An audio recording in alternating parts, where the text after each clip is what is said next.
Très heureuse de vous savoir nombreux, aimables téléspectateurs, enfants des dieux. Bonsoir et bienvenue dans votre émission Parlons Religion. Aujourd'hui, je reçois un docteur qui nous vient de très loin, de Kinshasa. Lui, c'est révérend docteur Silas Makangu. Il est pasteur titulaire de l'église Cité Rama à Kinshasa. Mais aujourd'hui, à la Kwakutembeleako, Shibatoto Katanga, avec un bon livre, Anandika Asema, la double portion. C'est bien même le thème qu'on va décortiquer aujourd'hui ensemble avec l'homme de Dieu. Eh bien, je salue mon invité. Bonsoir, pasteur Silas Makangu. Bonsoir, madame. Comment vous allez? Dieu très bien, Dieu nous fait grâce. Oui. Nous sommes très heureux. Non, bon, ça va, faut dire que c'est pas la première fois que tu es à Lubumbashi. Waouh. Ouais. Comment se porte notre église à Kinshasa? Très, très bien. Gloire à Dieu. Très bien. Et surtout lorsqu'on regarde, aimables téléspectateurs et auditeurs, nous devons la double portion. Papa, suite au la livre, tout à et tout le d'abord les thèmes lui-même nous attire encore davantage. Pourquoi d'abord la double portion? Merci madame, merci à tous ceux qui nous suivent, Oui. Vos téléspectateurs ainsi que vos auditeurs. Oui. Il faut dire ici que nous avons choisi ces thèmes partant d'un texte biblique. Nous sommes partis de l'histoire d'Élisée et d'Élie. Ok. Oui. Nous sommes à partir de l'histoire d'Élisée et d'Élie, Oui. dans 2 Rois chapitre 2, où il était question que Élie s'en aille. Mais c'est là qui a dit qu'il a Élisée manteau. C'est là qui a dit qu'il a Élisée quelque chose. Bon, Élie a tout qui Élisée, demande-moi ce que tu veux. Oui. Avant que je m'en aille, et Élisée lui a dit, je veux la double portion de l'esprit qui est sur toi. En d'autres termes, Élisée voulait dire, je veux la même portion, le même esprit, le même caractéristique, la même puissance, la même onction qui a caractérisé ton ministère. Wow. C'est ce que je vais avoir sur moi. Donc Elisa zaki na pembeni ya Eli. Elisa zaki na pembeni ya azomona ndenge nzamba azosalela Élie, Oui. et il est tombé amoureux de la chose de Dieu. Wow. En Élie. Wow. Et il faudrait comprendre que Élisée n'allait pas comprendre, Élisée n'allait pas demander la double portion, ce que ça qui pembeni ya Élité. Voilà pourquoi nous disons que en termes il y a double portion, en termes même il y a onction. Relation. Double portion, en d'autres termes, ils ont onction. Double portion. Lorsque Elisa Zali Kolba, alors il peut la double portion de ton esprit. Là qui ne peut expliquer double portion Ezani. Au bien temps on a Israël, lorsque Tata Mokazana Bana 4, ok, il a 4 enfants. Oui. Alinga Kabola.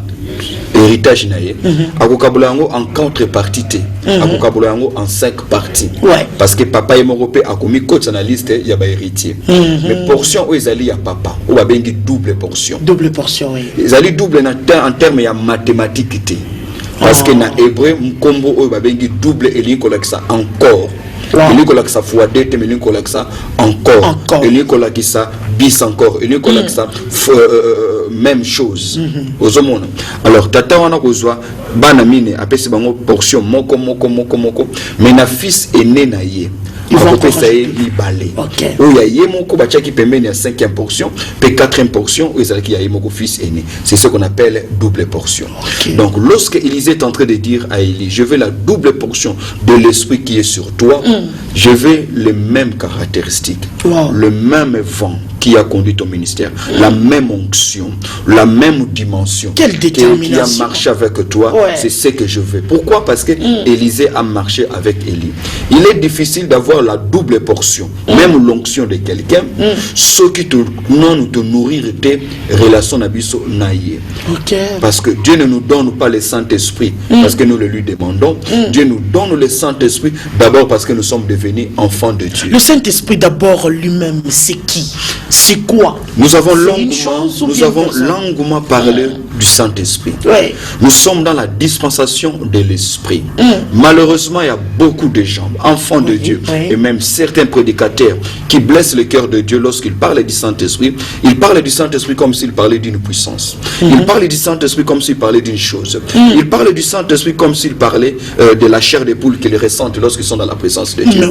Le Saint-Esprit est plus que cette sensation.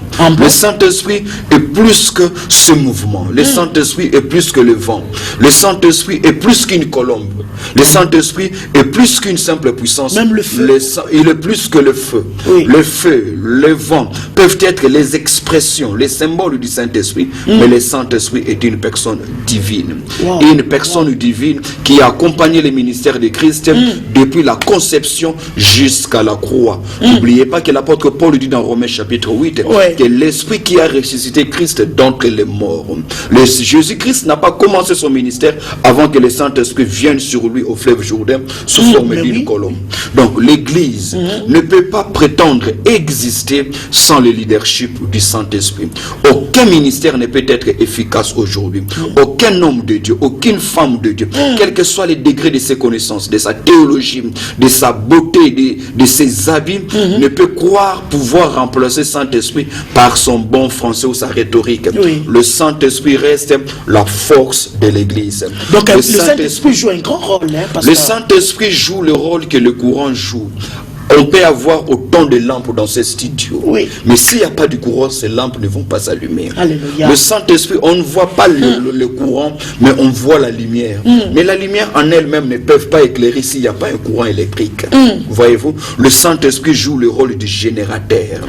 Lorsque nous disons que le courant est parti, ce ne sont pas les lampes qui sont parties. Lorsque nous disons le courant est parti, ce ne sont pas les télévisions qui sont parties. Non, les choses sont là. Les bâtiments peuvent être là. Les titres peuvent être là. Les diplômes théologiques peuvent être là. Mais aussi longtemps que le Saint-Esprit n'est pas là, il y a quelque chose qui manque.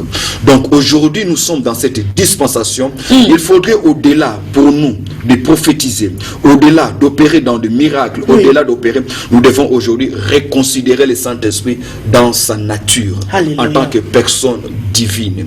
Il est éternel, il est puissant, il est omniscient, il est omniprésent, il est omnipotent. Le Saint-Esprit n'est pas un sous-Dieu, il est Dieu. Le Saint-Esprit n'est pas un remplaçant de Jésus. Il a été avec Jésus même quand Jésus était dans le ministère. Et il a été même sur la terre avant que Jésus ne vienne. Voilà pourquoi dans Jean chapitre 14, Jésus disait à ses disciples, il est avantageux que je m'en aille. Il est avantageux que je m'en aille, afin que le consolateur que je vous ai promis vienne. Le terme avantageux que Jésus emploie, c'est un terme commercial. Il dit, il est pour vous un bénéfice. C'est pour vous un gain. Et moi, je m'en aille pour que l'Esprit Saint vienne. Et la même chose, Élie a dit à Élisée, si tu me vois dans mon ascension, alors tu auras la double portion. Parce que tu ne peux pas avoir à la fois la double portion d'Élie et la personne physique d'Élie. Il faut que la personne physique d'Élie aille pour que le manteau d'Élie descende. Regardons d'abord, nous sommes sur la page 35. Comment comprendre la double portion? Voilà, comme j'étais en train de le dire, madame, la double portion, c'est cet héritage qu'Élie lègue à Élisée. Nous avons abordé cela dans tout un chapitre pour faire voir la nécessité. Pourquoi? Parce que le Dieu qui nous appelle, madame, le Dieu qui m'a appelé, le Dieu qui appelle ce merveilleux homme de Dieu qui travaille à Lubumbashi, cette servante de Dieu qui me suit par la grâce du Seigneur, j'ai le privilège. Et cette grande dame de Dieu, ce grand homme de Dieu qui me suit maintenant, et nous devons comprendre que le Dieu qui nous appelle nous a accordé un appel transgénérationnel. Cela signifie, Dieu m'a appelé aujourd'hui, mais Dieu n'attend pas que moi seul je finisse, c'est pourquoi il m'a appelé. Voilà pourquoi en tant qu'homme de Dieu, en tant que servante de Dieu, en tant que présentatrice de cette émission, dès lors que votre émission entre dans une sphère spirituelle, parce que vous parlez religion, vous devez savoir que votre émission doit subsister même après vous. Mais comment l'émission va subsister après vous si vous ne préparez pas la relève? Dieu d'Abraham, Dieu d'Isaac, Dieu de Jacob. Le Dieu de la Bible est un Dieu transgénérationnel. L'œuvre de Dieu ne doit pas mourir avec la mort de quelqu'un. L'œuvre de Dieu ne doit pas disparaître parce que quelqu'un a vieilli. L'œuvre de Dieu doit continuer. La double portion, c'est aussi l'art de pérenniser la mission. Alléluia. Élie a reçu de Dieu la mission. Dieu lui a dit de oindre Élisée, de oindre Jéhu, de oindre Azaël. Mais Élie n'a oint qu'Élisée. Les deux autres ont été oints par qui? Par Élisée. Pourquoi? Parce que la notion de la double portion dans le royaume de Dieu était une notion tellement importante que Dieu accorde une attention particulière aux hommes qu'il appelle, afin que ces hommes deviennent capables de donner le bâton, les relais à ceux qui viennent après eux. C'est pas moi qui ai commencé l'œuvre de Dieu et je ne dois pas laisser que l'œuvre de Dieu se termine avec moi. Voyez-vous? Oui. Donc l'œuvre de Dieu doit continuer. L'œuvre de Dieu ne doit pas mourir parce que moi je suis mort. L'œuvre de Dieu ne doit pas mourir parce que je n'ai pas confiance aux enfants. La double portion, c'est aussi ce sens de responsabilité. Ce sens de responsabilité que les pères doivent avoir vis-à-vis des fils. Voilà pourquoi nous avons dit la double portion, l'héritage des pères au fils. Voyez-vous? Or, c'est les problèmes que nous avons aujourd'hui. Que ce soit dans nos partis politiques, que ce soit dans nos églises, que ce soit dans nos familles. Il est riche de trouver 3 générations de riches. Il est difficile, rare, de trouver 3 générations de riches. Il est difficile de trouver 3 générations de bons. La génération qui a été meilleure, celle qui vient après est médiocre. Pourquoi? Parce que la génération meilleure n'a pas cherché à préparer la nouvelle génération. Mais la nouvelle génération doit aussi comprendre qu'elle a sa part de responsabilité. Tout à fait. Qu'elle a une loyauté à témoigner. Pourquoi? Parce que nous disons souvent que papa bazate. Mais pour que papa bazala, il faut banape bazala. Rôle ya papa ezali ya kolege bana héritage. Rôle ya bana ezali ya témoigner sens ya responsabilité, pe ya loyauté et pas ya batata. Or qu'est-ce que nous voyons aujourd'hui? L'église ne se pérennise pas, mais l'église se multiplie dans la division. C'est-à-dire les collaborateurs, les enfants se rebellent et ils partent pour former autre chose. Alors qu'aujourd'hui, lorsque vous regardez sous d'autres cieux, il y a des entreprises, il y a des ministères qui existent depuis plus de 100 ans. C'est pas qu'elle Ezakaka. Pourquoi Ezakaka? Parce que c'est une notion, il y a délégation. C'est une notion, il y a héritage. Ezala qui respecté. C'est ce que Élisée est en train de demander à Élie. Toi, tu peux partir, mais rassure-toi que tu vas me laisser la double portion. Et Élie a dit à Élisée, tu me demandes une chose difficile. Alléluia. Il dit, tu me demandes une chose difficile. Pourquoi? Parce que quand tu me demandes la double portion, tu me demandes simplement, moi, physiquement, de partir, mais que mon esprit reste travailler avec toi. Alléluia. Et au fait, tout ce que j'ai payé comme prix, expérience, combat, difficulté, challenge que j'ai rencontré dans les ministères, quel est le prix que toi tu as payé? Alors Élie va dire à Élisée, si tu me vois dans mon ascension, alors tu auras la double portion. Parce que même la double portion a ses conditions. Il y a des exigences de la double portion. Tu ne peux pas avoir la double portion d'Élie si tu regardes Élie comme étant ton égal. Tu ne peux pas avoir la double portion d'Élie si tu considères Élie comme ton collègue. Je suis collègue à plusieurs pasteurs, mais ces pasteurs que je peux appeler collègues sont avant tout mes pères. Alléluia. Et je ne peux pas avoir leur onction. Je ne peux pas avoir leur grâce. Je ne peux pas avoir leur portion si je les considère simplement comme étant des collègues. Élie a dit à Élisée, si tu me vois dans mon ascension, il faut que tu me voies dans mon élévation, pas dans notre ascension. Que toi tu acceptes de me voir monter, élevé au-dessus de toi, pour que moi je te donne la double portion. Des bouteilles. Aujourd'hui c'est le contraire. Des bouteilles qu'il y a sur cette table ne peuvent pas se déverser. Il faudrait que la bouteille qui veut donner à l'autre soit élevée pour qu'il ait déversé le colo ya mususu. Très bien.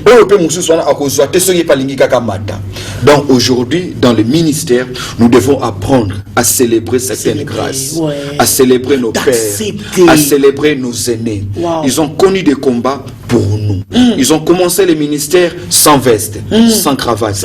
Ils ont commencé les ministères sans jeans. Ils ont commencé les ministères avec des vélos. Aujourd'hui, nous sommes dans les ministères, nous pouvons changer de costume, nous pouvons voyager, nous pouvons aller en vacances en Europe ou en Amérique. Mais ce n'est pas parce que nous sommes spéciaux, c'est parce qu'il y a eu des gens qui ont connu la misère, l'humiliation, la honte, la faim, le refus auprès de qui ils pouvaient tendre la main pour avoir une femme en mariage. Aujourd'hui, nous sommes les bénéficiaires du travail qu'ils ont fait. Et je pense... Si je ne les reconnais pas, les enfants qui viendront après moi ne les reconnaîtront pas. Imaginez, révérend, je suis là. Il a fallu un Jean-Baptiste pour présenter un Jésus. Et pourtant, en Jésus habitait corporellement la plénitude de la divinité. Celui qui commence avant moi n'est pas forcément plus grand que moi. Alléluia. Mais sa grandeur, c'est parce qu'il a découvert des choses avant moi. Sa grandeur, c'est parce qu'il a commis des erreurs pour que moi je ne les commette pas. Sa grandeur, c'est parce qu'il a connu Dieu avant moi. Il y a un ordre qu'on ne peut pas changer. Donc, ce livre ici, c'est le plus beau livre que le peuple de Dieu, que les enfants de Dieu n'ont jamais lu depuis que l'année 2016 a commencé. Je l'ai dit sans prétention, sans orgueil. Ce livre m'a béni et il me bénit davantage.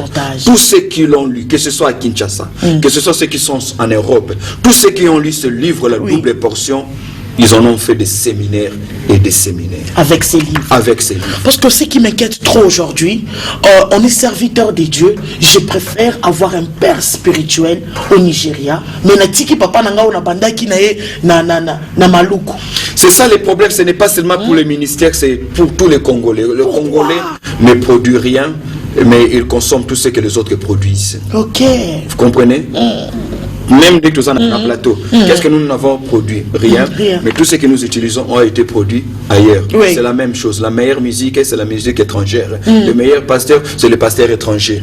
Ici au Congo, on a des serviteurs on a des hommes de Dieu ici. Des hommes de Dieu extraordinaires. Peut-être qu'ils n'ont pas le temps ou les moyens de passer à la télévision, qui ne sont pas sur YouTube, mais ils ont la chose de Dieu. Madame, j'ai eu la grâce de faire le Congo. J'ai eu la grâce de visiter des provinces du Congo. J'ai eu la grâce de prêcher dans presque toutes les provinces aujourd'hui. Madame, je peux vous dire que le Congo n'a pas que les diamants, le Congo n'a pas que les coltans, le Congo n'a pas que le cuivre. Le Congo a aussi ce que vous appelez le mutumushi. Le mutumushi wa Mungu wa mafuta baba. Voilà. Des hommes qui craignent Dieu. Des hommes qui ont une histoire avec Dieu. J'ose croire que l'heure est arrivée aussi pour nous pour valoriser nos pères. Et nos pères doivent aussi accepter qu'être père n'est pas une position. Être père n'est pas un titre. Être père, c'est avant tout une responsabilité.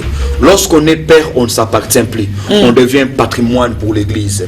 Lorsqu'on est père, on n'appartient plus à son église locale. On devient un patrimoine de l'église corps du Christ. Il faut résoudre cette crise. L'heure est arrivée que le monde sache que le Congo n'a pas que les barrages d'Inga. Le Congo n'a pas que les coltans. Le Congo n'a pas que le cuivre, le Lubumbashi. Le Congo a aussi des hommes, des hommes qui peuvent opérer dans les prophétiques comme jamais auparavant. Des hommes que Dieu peut utiliser puissamment. Mais le problème, vous savez, lorsque Jésus est arrivé en Nazareth, madame, la Bible dit que là, à Nazareth, il ne put faire aucun miracle. Il ne put, c'est le verbe pouvoir. Il a été incapable. Pourquoi? Parce qu'à Nazareth, les gens ne le croyaient pas. Là où on ne vous croit pas, je l'ai dit dans ces livres, choisir dans quelle zone opérer pour son ministère. Mon ministère ne peut pas réussir partout. Mon ministère réussit là où on m'attend. Là où on m'accepte. Là où on me célèbre. Que Dieu soit loué. Merci, aimables téléspectateurs, enfants des dieux. Je reçois pour vous le révérend docteur Silas Makang. Anatotokela Kuleko Kinshasa. Anakuya Umu juste pour présenter ces beaux livres. Pasteur Torozongo Api. Au Bazigi Kozwa livre Oyo, nous allons discuter pour un point de vente. On a quand même une librairie en face il y a maison communale, il y a Lubumbashi. C'est là aussi la librairie double portion. Chez Zoé, je crois. Chez Zoé, bakoy kozwa yango wana. Bakoy pe kozwa yango na bibliothèque au ezali na NCD. Ou bien voir le prophète Israël Kayembe. Voir le prophète Israël Kayembe. Bakoy pe ko benga biso na numéro na biso ya téléphone. C'est le 081 516 65 09. Encore 081 516 65 09. Papa tellement que qui est l'engia livre encore. Regardons encore la page 80. Voilà. 80. Là, vous avez parlé de confort. Le confort de Bethel. Le confort de Bethel. Parce que dans la marche vers la double portion, Élisée est passé il passait de ville en ville. Ok, Jéricho, Bethel, et puis ils ont traversé le fleuve Jourdain. Alors pour chaque ville, il y a une signification. Et cette signification est elle est pertinente pour nous en tant qu'Église Corps du Christ, même ici à Lubumbashi. Ici, je parle du confort de Bethel. Regardez, madame assise. Lorsque l'Église a commencé, lorsque nous avons reçu le Seigneur, on était piétons, on habitait des petites maisons, on n'avait qu'une seule Bible, Nanzala. La crainte de Dieu était à un niveau très élevé. Alléluia. Le fardeau, les ailes étaient à un niveau très élevé.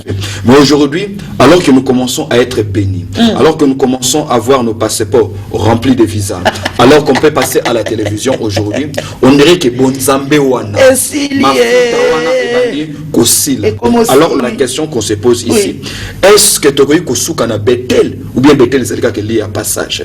Est-ce que Nzamba bengi biso poto soma mituka, Nzamba bengi biso poto tonga bandaku, poto tonga ba beau temple, ou bien tout ba ki ba temple tozo tonga minene yango de finalité na biso, ou bien zali kaka ba transition na biso. C'est ici que nous disons la Bethel c'est la maison de l'Éternel. À Bethel Dieu nous bénit. Nous ne devons pas considérer la bénédiction comme étant cet endroit où nous devons nous arrêter. Parce que beaucoup d'enfants de Dieu ont tenu dans les déserts, dans la misère, dans la pauvreté, mais une fois qu'ils ont commencé à être bénis, ils sont devenus adultères, ils sont devenus impudiques, ils sont devenus arrogants. Mais c'est dû à quoi, papa? C'est parce que nous n'avons pas été préparés à servir Dieu dans la prospérité. My God. En tant qu'Africains et en tant que Congolais, on nous a présenté un Dieu que l'on sert bien dans la pauvreté. Et le jour où nous commençons à devenir prospères, nous changeons de personne. Nous changeons. Alors aujourd'hui, il faudrait que nous puissions comprendre que la sanctification ne doit pas seulement se vivre parce qu'on a un seul pantalon, mais la sanctification doit aussi se vivre lorsqu'on a une garde-robe garnie. On ne doit pas seulement craindre Dieu parce qu'on n'a pas l'argent d'aller dans un hôtel. On doit craindre Dieu même lorsqu'on achètera son jet privé. La sanctification n'est pas pour les pauvres. La sanctification est pour les riches et pour les pauvres. Voyez-vous? Donc, qui sont appelés à être sanctifiés? Qui sont appelés à être sanctifiés, c'est tous ceux qui sont appelés par Dieu. Pas seulement ceux qui sont appelés au ministère, mais de tout enfant de Dieu. Aux à la serviteur, aux à la frère, aux à la sœur. C'est ici que nous disons, par exemple, la page 83. 83, oui. C'est quoi réussir financièrement dans la vie? Il y a réussir financièrement. Nous avons dit que réussir avec l'argent, c'est lorsque vous parvenez à échapper au contrôle de l'argent. Lorsque vous réussissez financièrement avec Dieu, c'est lorsque cet argent que vous avez gagné ne vous contrôle pas, mais c'est vous qui commencez à contrôler. Donc l'argent contrôle la personne. Madame, l'argent contrôle la personne. Wow. Il est plus facile de vaincre les démons de la pauvreté que de vaincre les pièges de l'argent. Mon Dieu. C'est quoi réussir financièrement? Réussir financièrement, c'est parvenir à gagner honnêtement son argent. C'est quoi bon de fabriquer des prophéties, avoir l'argent pour dire ensuite que Dieu m'a béni? Dieu m'a béni. C'est quoi bon de fabriquer des miracles et dire à la fin que Dieu m'a béni? Réussir financièrement son ministère, réussir financièrement sa vie, c'est gagner honnêtement son argent sans détourner l'argent de la caisse de l'État, sans escroquer les enfants de Dieu, sans escroquer les collègues au travail. Ça, c'est réussir financièrement. Réussir financièrement, c'est lorsque les $100 que vous avez dans votre poche ne vous culpabilisez pas. Ça, c'est réussir financièrement. Nous avons aussi dit que réussir financièrement, c'est parvenir à garder le caractère chrétien, préserver son témoignage chrétien, demeurer intègre, éviter de subir ce que Judas Iscariote a connu. Apôtre qu'il était, il est devenu un démon à force d'aimer l'argent. Il y a des gens aujourd'hui, des hommes de Dieu, par amour de l'argent, ils sont devenus infréquentables. Par amour de l'argent, ils sont devenus insupportables même auprès de leurs propres femmes et de leurs propres enfants. Les collaborateurs ne les reconnaissent plus. Il n'était pas comme ça, cet homme. Mais aujourd'hui qu'il a commencé à être béni, il a totalement changé. Réussir financièrement dans le ministère, c'est aussi rester soi-même. L'argent va vous amener à changer de milieu, à changer de langage, à changer même l'accoutrement. À changer l'accoutrement. Vous pouvez tout changer ces choses, ok?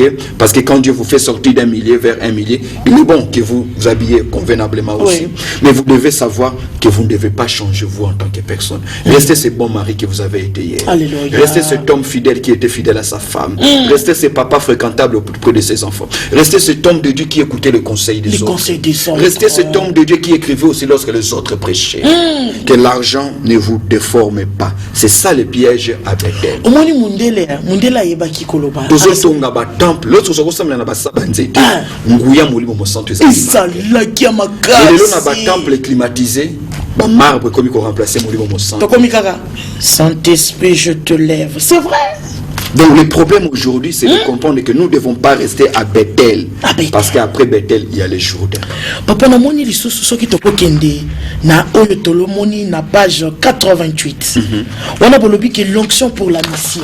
L'onction pour la mission. Très bien. L'onction pour la mission, c'est comprendre ici que Dieu nous a appelés. Pas pour rester sur place, mais Dieu nous a appelés à gagner des âmes. Et notre onction grandit avec le fardeau des âmes que nous avons. Comment ça? C'est-à-dire un homme de Dieu en qui le fardeau pour les âmes perdues commence à grandir. Son onction aussi commence à grandir. Parce que l'onction n'est pas une décoration, l'onction n'est pas un maquillage. L'onction n'est pas un tableau, l'onction n'est pas un diplôme que Dieu donne.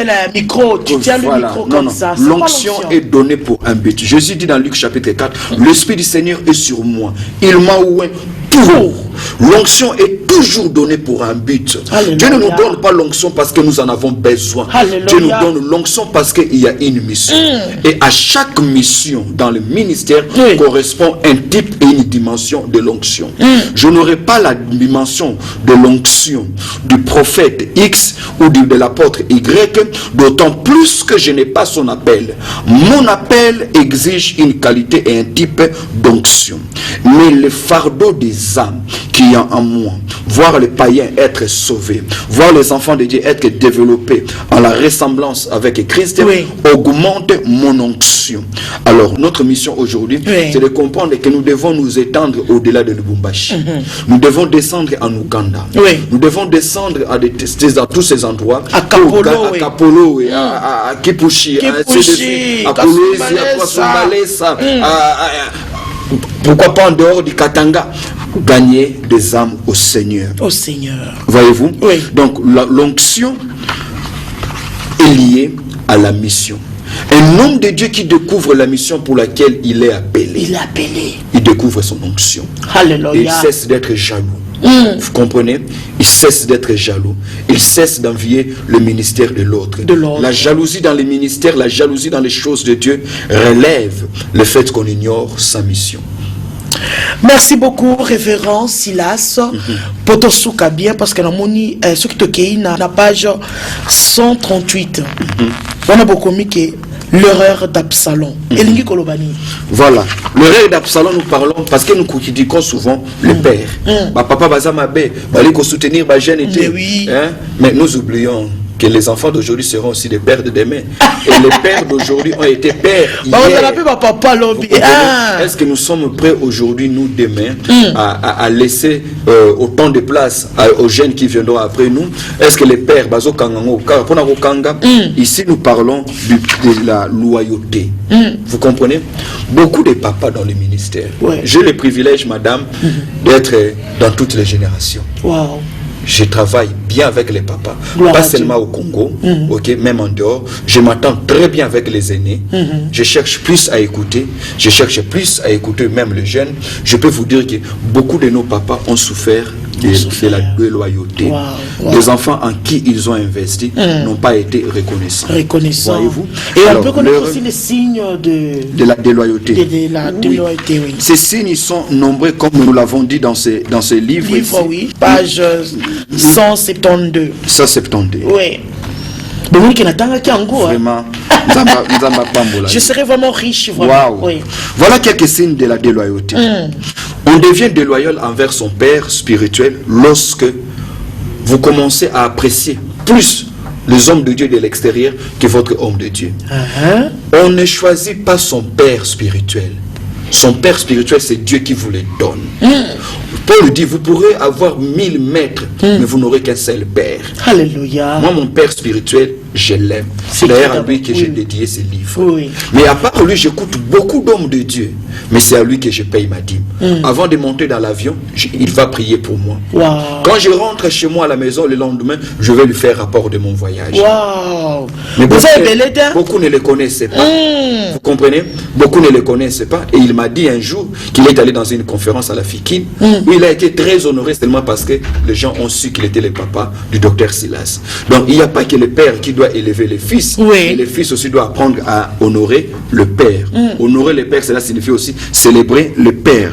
Lorsqu'on a perdu l'enthousiasme et la chaleur dans son église locale, cela signifie que l'esprit de la déloyauté commence à habiter en vous. Voyez-vous, la déloyauté te fait croire que tu deviens grand quand ton pasteur est diminué. C'est comme ça que vous allez trouver des collaborateurs qui prennent plaisir à entendre des choses mauvaises qu'on dit sur leur père.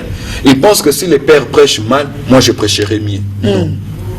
Tous ces signes ici, nous les dévoilons ici à travers Tobombi Mususu, livre Oyo Mama Assi, Ezali Nembalbak en anglais, it's a must. Il faut les lire. It's a must. It's a must. You must read that book.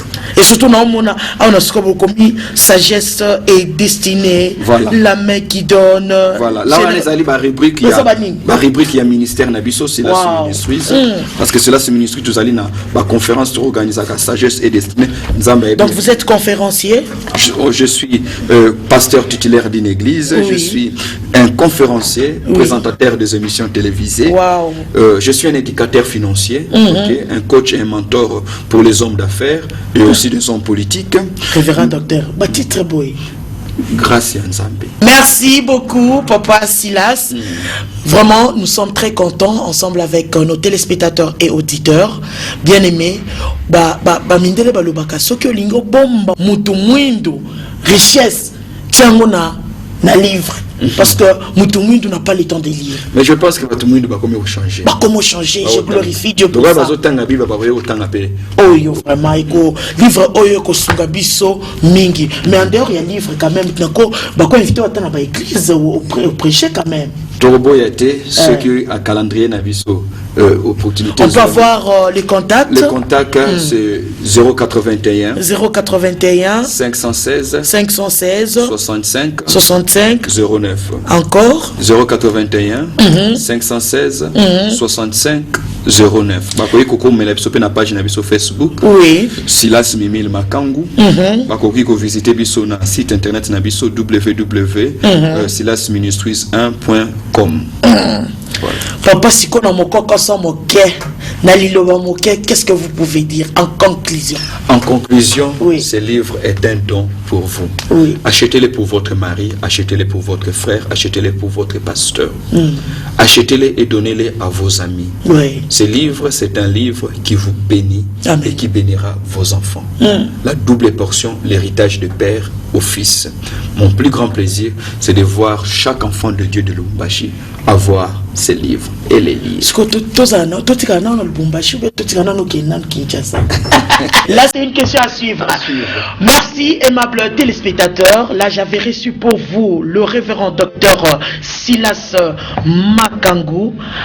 Il réside à Kinshasa, mais il est venu ici pour nous fortifier, nous édifier à travers ces beaux livres qui a comme thème, qui a comme titre la double portion. Wow.